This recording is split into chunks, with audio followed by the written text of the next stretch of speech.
ए राज्य रे आईन श्रृंखला परिस्थिति विपर्यस्त हो पड़ी। ए राज्य रे वंचित वर्ग, शोषित वर्ग, निष्पेषित वर्ग सब अन्याय अत्याचार होची।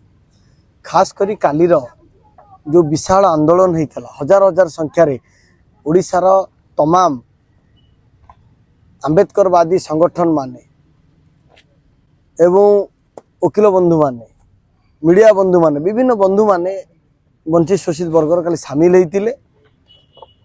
जो व्यक्ति विशेष माने ए देश रे बा राज्य रे लगातार भावे बहुजन समाज मुक्ति मसीहा, वंचित शोषित वर्गंकर मुक्ति मसीहा बाबा साहेब आंबेडकर को अपमानित करने काम कर, बाबा साहेब आंबेडकर को कटाक्ष करने काम आरंभ कर। प्रतिवाद रे काली जो आंदोलन डाकरा दिया सी गोटे छोटिया टेलर थला एवं आमर उच्चपदस्थ अधिकारी पुलिस विभाग सहित आलोचना होती।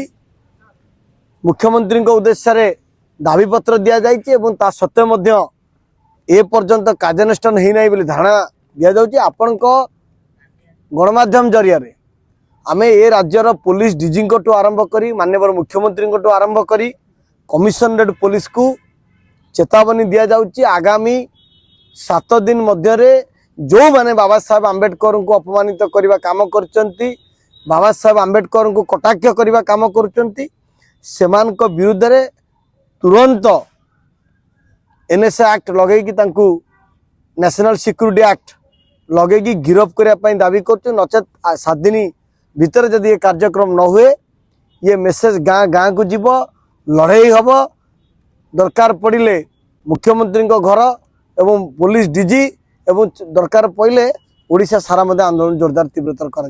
बाबा साहेब को अपमान ये समाज आ सहिब नहीं एवं बाबा साहेब को कटाक्ष जो माने करचंती, जो माने अपमानित करचंती से अपमान को बर्दाश्त करा। खास करी महिला प्रति अपमान को बर्दाश्त करा आगामी दिन में।